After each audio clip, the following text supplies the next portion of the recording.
wrapping your self-esteem up into subscribers or followers is going to be the ultimate demise of 99% of people that are listening to this content. Are you putting out entertainment or are you putting out education? Because 90% of people are putting out selfish content. Do you think about the audience first or don't you?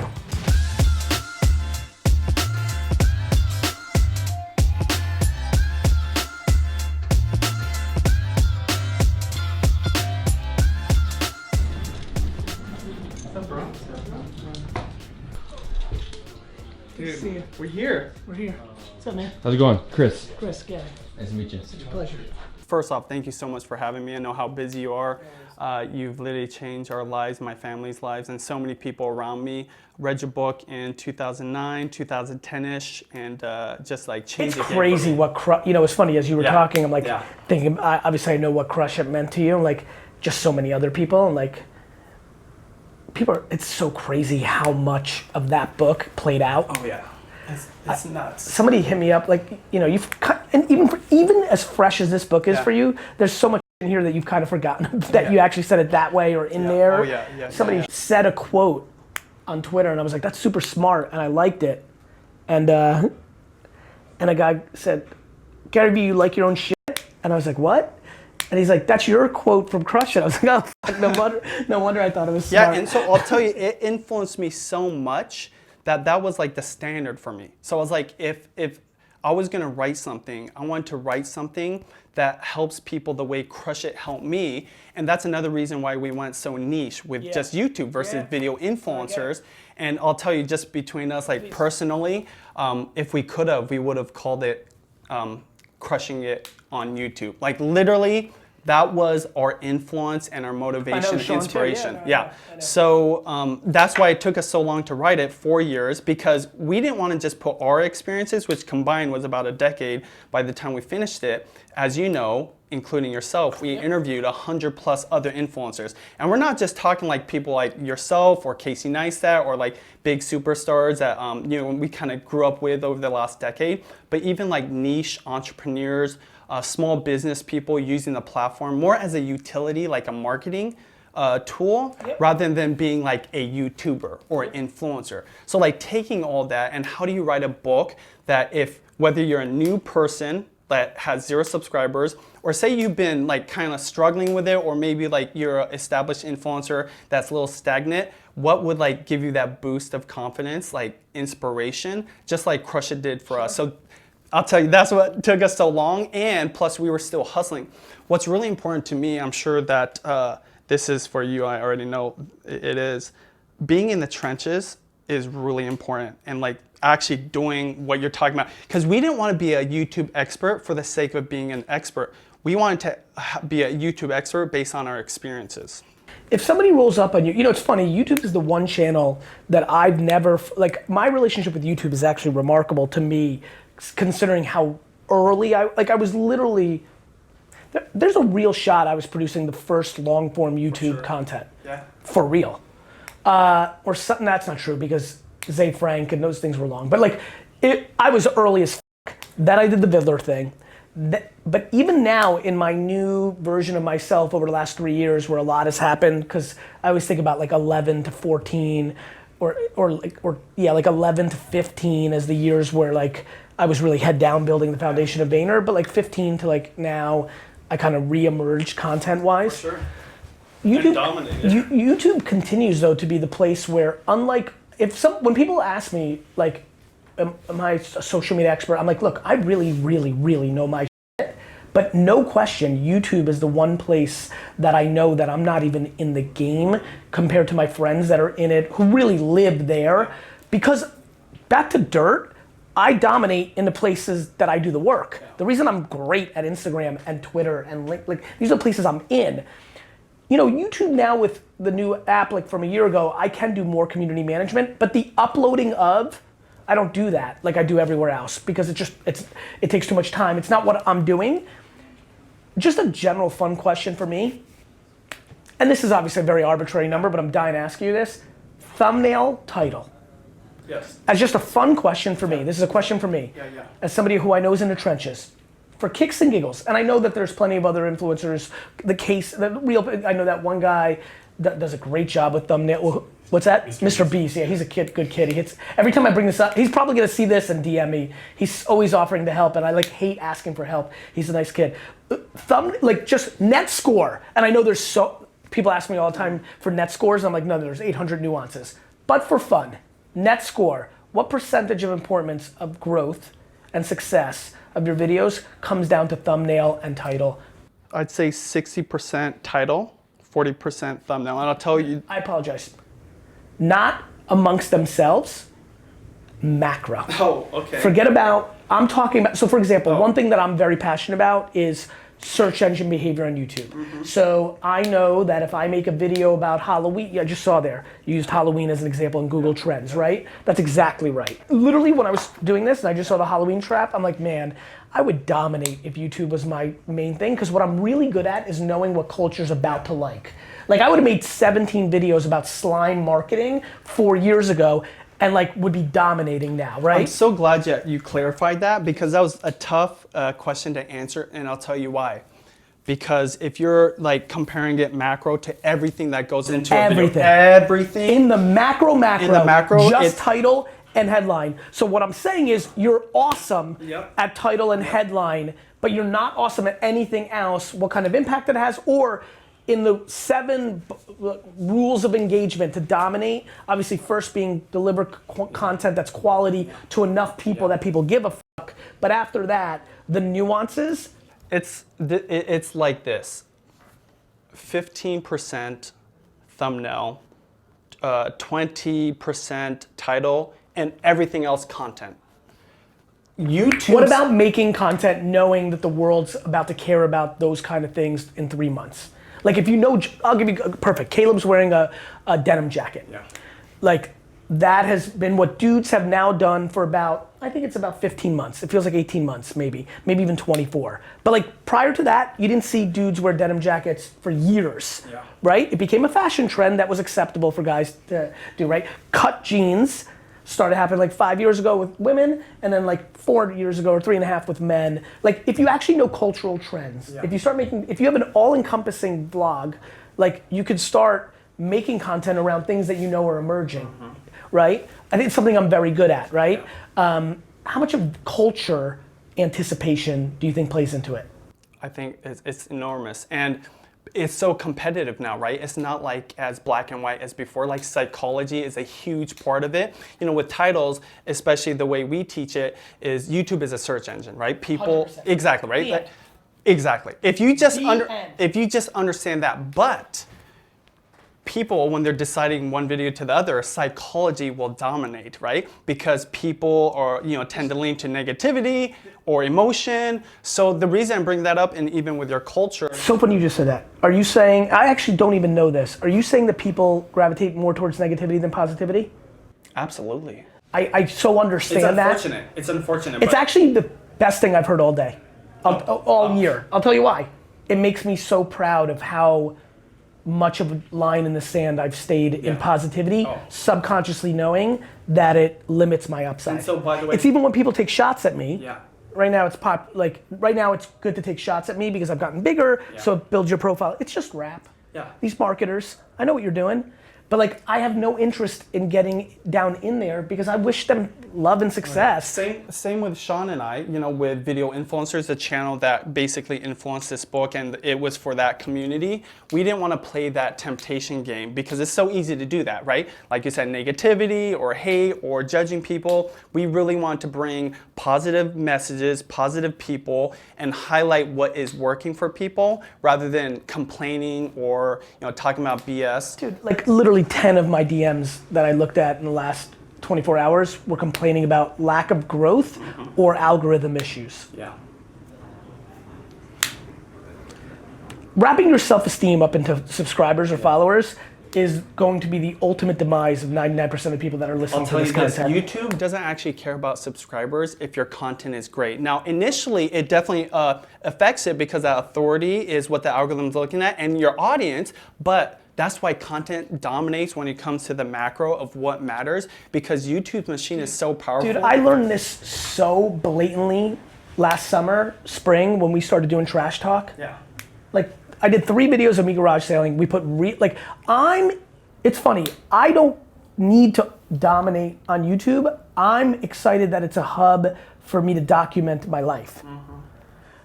But right now, after about 3 years of Daily V, this actually happened a week ago. I texted to D-Rock, or maybe Caleb, or maybe Andy. I don't know who. No, I don't think Caleb, because I would have like started with the OGs. Like, I think I hit up Andy and D-Rock and said, weekly V ?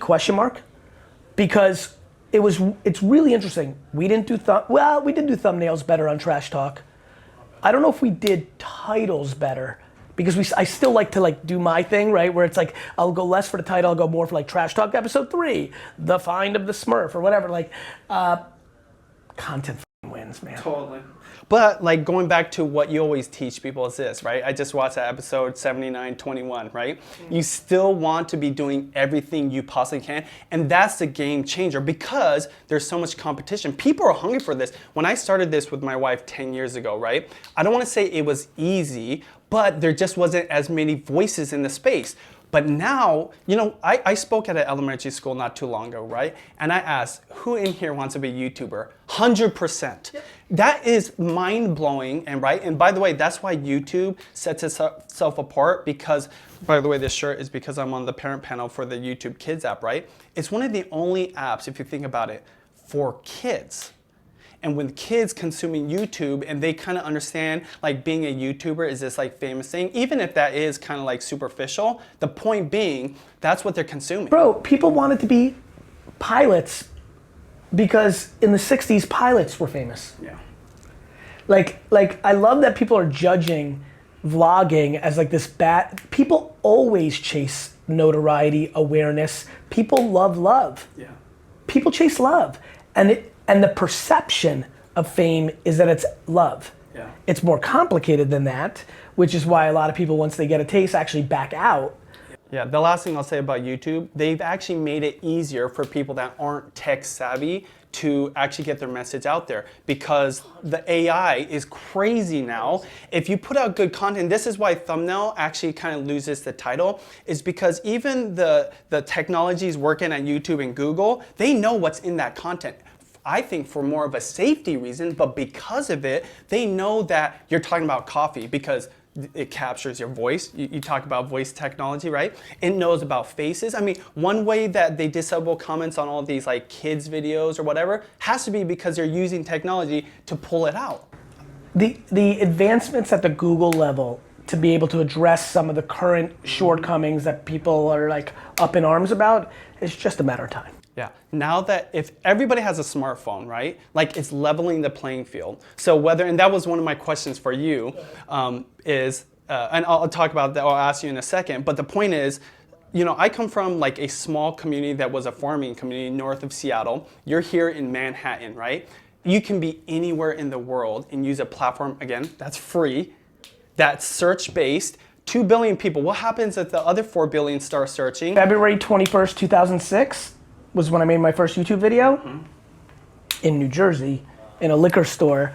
Like, of course. If you understand that concept, that people are literally searching everything, and then secondly, that there's this new generation consuming content at a way that we can't even fathom. You talk about observing people, right? I observe my kids. I observe other people's kids. Now, I always try to like minimize how much they're actually consuming, but still, like if I give a, well, because there's other things that I value in life, like going outside, I garden with them, you know, I come inside, we cook. But the point is, if they had the opportunity, they would consume for 8 hours straight. Of course. Because they love it. That's They're like, the human brain wants information. so Reading a book on a pedestal and watching a YouTube video in the gutter is the most laughable thing of all time. that's what sets YouTube apart from Every video everywhere. I put out every day for free is better than 99% of the bullshit books that are written a year. Most people aren't looking at Instagram posts. Thank you. Like, so like we put mediums on pedestals, and we always put mediums of the past on a pedestal, and we always demonize mediums of the current. Yeah. It's fascinating. Yeah. Why is writing a letter nicer than sending a text? I want the content. Yeah. I'm not putting pen and paper on a pedestal. This is what's so crazy about Crush It and what's going on with YouTube and technology.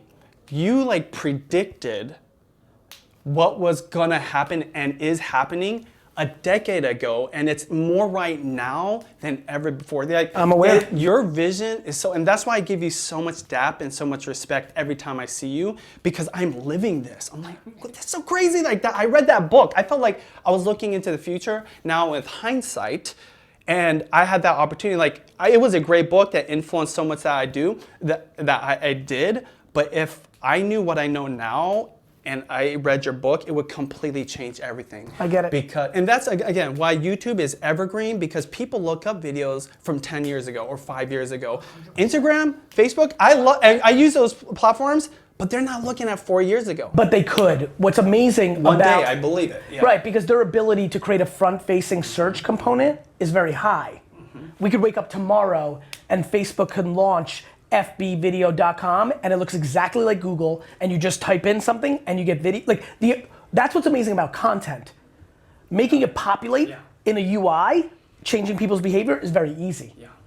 I mean, look at LinkedIn. I mean, I don't know if you've been hearing lately, I'm sure you're busy in your own shit, but I'm pushing LinkedIn heavy. The organic, that LinkedIn is what Facebook kind of was like 5-6 years ago, and what YouTube used to be. And what I love about LinkedIn is it's a niche crowd, right? You want to reach the right crowd that will actually move your business. That's the place to be. But what I love about it is video is so new that everybody that stayed on LinkedIn, or like some of these older folks that like just like comfortable being there, they're like, wow, I actually like this video thing.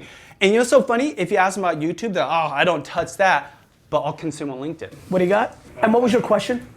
Oh, it was about completely starting from zero versus somebody that has resources or team or already started building an influence. You know, it's kind of one and the same. Like, it's kind of like back to something we talked about before, which is like making the best thing for the end audience. I have synthesized my thoughts into entertainment and education.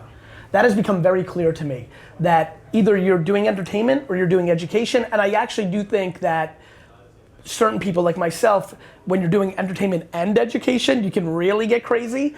Yeah. But that's what I would say. I would say to somebody with resources, a 4-person team, like, look, forget about everything else. Because look, I did all my content by myself for 7 years. People forget that, like, oh, easy for you to say. I'm like, I'm like, you're not, you know, it's that iceberg. Yeah, I'm like, you see me. I'm like, you know, I'm like, you see me now.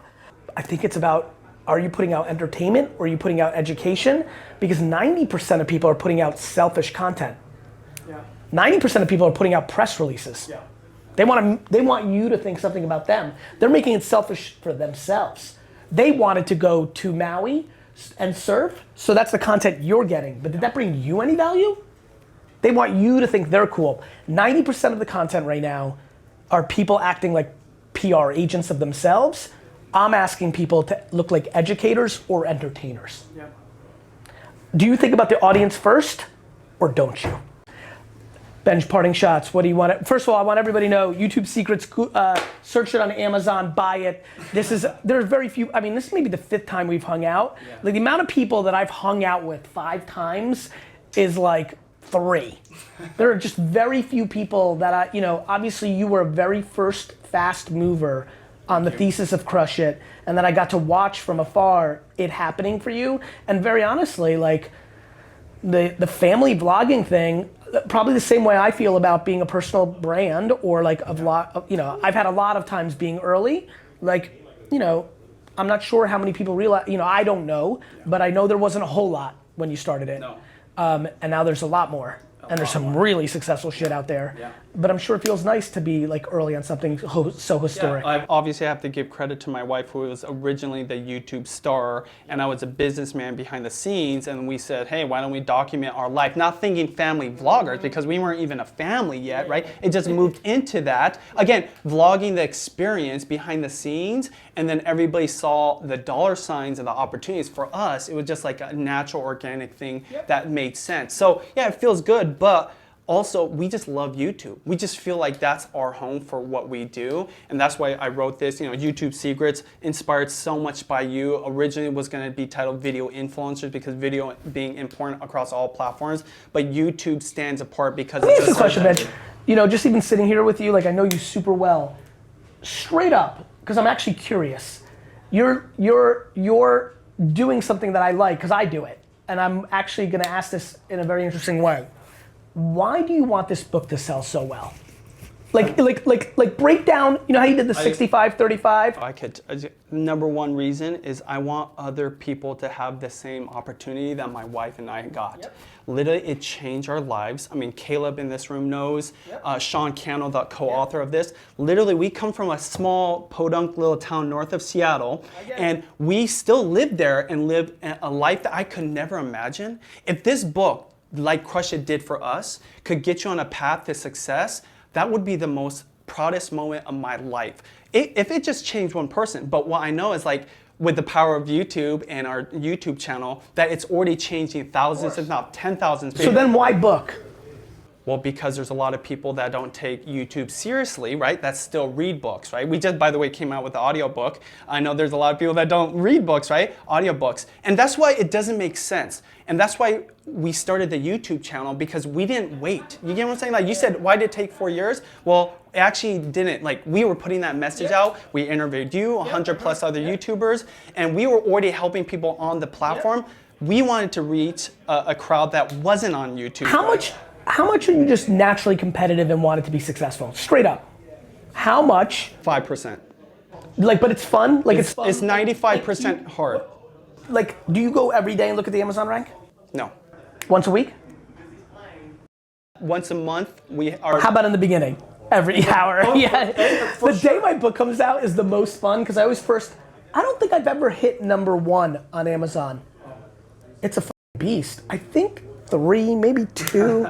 Well, by the way, you know, we're an Amazon bestseller, but we're nowhere near your No, ranks. that I know. But like, I fucking when it put my whole comes to soul. YouTube, thank you so much, man. I really appreciate everything you've done for us. So, guys, buy the book. I promise. If you're doing YouTube secrets, I mean it. And if you've been watching the whole time, like you know, one of the few things I don't think I bring disproportionate value, even in the reason I sleep well at night is sometimes people say, Gary, you go so high level. I want tactical advice. I'm like, dude, there's so many people that can do that. You can find that everywhere. And more importantly, I think I'm giving the best tactical advice in the world. It's called watch what I do. The one place I don't have that confidence is YouTube. I do not believe me and my team do that at the top 1% like we do every other platform. So I do think for the people that are watching in my world, this could be valuable. So thank you. You're welcome. Appreciate it. I think our team should fucking read this. Oh yeah. That's the biggest endorsement I could give. Hey, I hope you got a lot of value out of that conversation with the Gary Vaynerchuk. If you guys love that interview, click that like button. If you guys want to see my other interview where he talks about personal branding, click or tap the card right here. As always, we're helping build your influence, income, impact with online videos. I'll talk to you later.